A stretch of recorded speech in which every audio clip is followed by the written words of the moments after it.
The ending of Gozyuger is nearly upon us, which means there's no better time than now to look at their movie adventure. Hello everyone, it's thomasjujube, and before I talk about number one Sentai Gozyuger TegaSword's Resurrection, be sure to let me know what you thought of the movie down in the comment section, and also what you think of the overall show too. Anything and everything Gozyuger, go crazy down there. I haven't actually watched the show in a minute. By the time this is going out, I've probably caught up, but right now when I watched the movie I wasn't. So this was kind of a nice return to Gozyuger, a show I did quite like, but took a step back from because of the circumstances with the show. I just didn't feel like watching it. Not here to talk about that, here to talk about the movie, which is when things were all nice and happy. I do really like how the opening, like, they always kind of make these, not just Sentai movies, but Rider movies, kind of friendly to people who haven't watched the shows, at least in my opinion. I do watch the shows when I watch the movies, so maybe I'm a little biased, but, like, I'm saying this because I really like the opening fight scene, plays the theme song, and has the little title cards with all the characters. Since I haven't watched in a minute, it was kind of nice to get a reintroduction, I guess, to this world, even though I haven't forgotten anyone. Now, that's actually not the big opening of the movie, because they open with, like, the TegaSword versus Pestis fight, which is actually a confusing start to the movie, because they're already fighting, like, they're already just beating the shit out of each other, and then TegaSword's defeated, and I was watching that, and I was like, oh, this is a cool little sneak peek at what's gonna happen, and then Pestis snaps the Gozyugers out into his little game, and I'm like, oh, no, that's already happened. That's just, TegaSword's heart is just a human theater, and Pestis just came back, TegaSword's just fighting him. I just feel like it's, especially because they do have a spot for this in the timeline, it feels very random that all of a sudden a Calamity General shows up and fights TegaSword in some nothing location. Like, I don't know, we know where the TegaSword statue is, and he's frozen, unless it Gozyuger summons him, so, like, I don't know, I'm probably just nitpicking thinking about this, but, like, Calamity's been sealed too, they do acknowledge that in the movie, so it just feels a little weird to open the movie like that. The other part is kind of weird with the movie for me, is that, like, the plot is trying to resurrect TegaSword after he's been captured, a great plot for the movie, but the way they go about that for the most part is, like, the little fun summer games, the volleyball and other stuff like that, which is, like, you know, I get it, it's a kids movie, kids show. This was a summertime movie, so they probably wanted to have a bit of summertime fun, you know, volleyball. And it also kind of plays like a number one battle, like number one volleyball battle or something, but to resurrect TegaSword. But it just feels a little weird because the monster doing it this time is not a weird monster. Well, it is a weird monster, but it's a weird monster that is the faction that's been haunting the narrative since before the show started, and they're going to end up being the main bad guys, so it's kind of weird. Our first encounter with these guys is playing volleyball and stuff like that, and eventually escalates to, like, the whole planet being Sentai. Like, I kind of wish maybe they could have just cut that opening part and make the whole movie a big long battle. I mean, maybe the Gozyugers need to fight in civilians so we can have the actors actually be in the movie. That's probably another aspect of why they're doing the funny, silly things, because they can't really have downtime in the movie for them to sit and chat, because we do have to go so fast because of the shorter runtime of a Sentai movie. I don't make Sentai movies or episodes, so, you know, maybe there is stuff that goes behind these thought processes and stuff like that. But besides that, I actually do love that the Calamity are the villains, or at least just one of them. But he does talk about the Calamity like they're a hive mind. He's like, you defeated us, and by us, I mean the main guy. It's not a big deal, but it's just kind of confusing. Like, are they the same, or are they different? I do like that they use that as a message in the movie, which is why maybe I do have a slight confusion with it, because they acknowledge, like, the Gozyugers are this awkward mishmash of a team. They're all competing to be number one in their ring battle. They're not really a team. Temporary truce. And they also say the rest of the world has, like, all their random wishes, and that's why they're competing in the ring battle. Apparently TegaSword in the old world was made from humanity's single wish to not be destroyed, which is really interesting. I'll get more on that in a moment. So I think it's cool to create this duality, like, oh, Calamity's all one mind. That's why the one general sacrifices itself for Pestis, I think, or the one random Sentai foot soldier.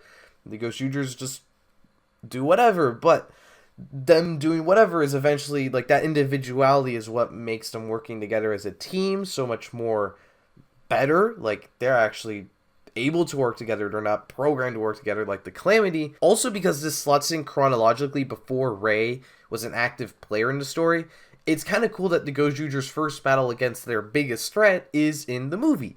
Because I like when they make the movies these super big events, since it's a movie, even if it's not that long. We also got the first usage of the Go Ranger ring for that kind of aspect, which is a lot of fun, because people like to complain, why didn't Go Ranger do anything special? It's in the movie. So, also, I love that this movie is big for fans of Gozyuger Episode 0, which I don't know how many people knew that was a thing, but they released like a minute or 2 minute long video on YouTube a couple of weeks before Gozyuger started, and in that they showed off, well, they name drop a threat called the Calamity that fought all of Sentai that TegaSword had to acquire a special red form to defeat. Then they show in episode 1 of Gozyuger the battle that Gozyuger or TegaSword just defeats. They don't say what it is, don't say how he defeated it. So I think it's kind of cool that they acknowledged the episode 0 part of that fight, as I believe Pestis goes like, that's the form you defeated us with, the big red exclusive thing. And I think it's really cool that our movie exclusive mecha debuted like before the show started. That's such a cool thing. We would have, I can't think of another Sentai that's really done something like that. And I also just really like the form. It's not a suit, but I'll take it. I'm really glad we got a movie exclusive mecha back for once. It's been a minute. And of course, since it's all red, I absolutely love it. The one thing I do wish they did a bit more with all this lore drop and Calamity stuff is involve Mashiro. This is where it's kind of weird that he's not a bigger part of this movie. I know they always kind of do this with Sentai movies, or at least modern Sentai movies. I don't know why, if it's like a filming thing or whatever, but you know, the sixth is just kind of like a cameo for the most part. He'll transform, he'll fight, but he's not really involved in the story.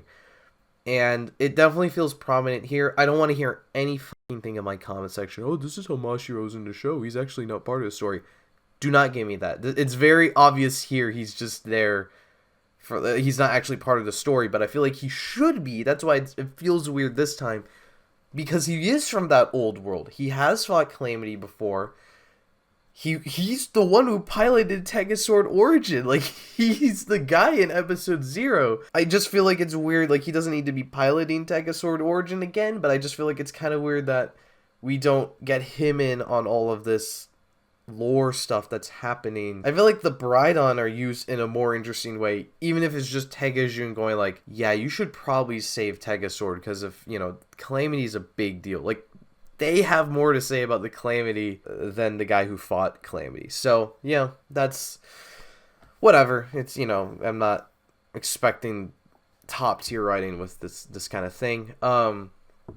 Obviously, I think the big selling point of the movie, well, I don't know if it's the big selling point because it wasn't in the trailers, but obviously if you finish the movie, the big moment is the whole world turning into universe warriors.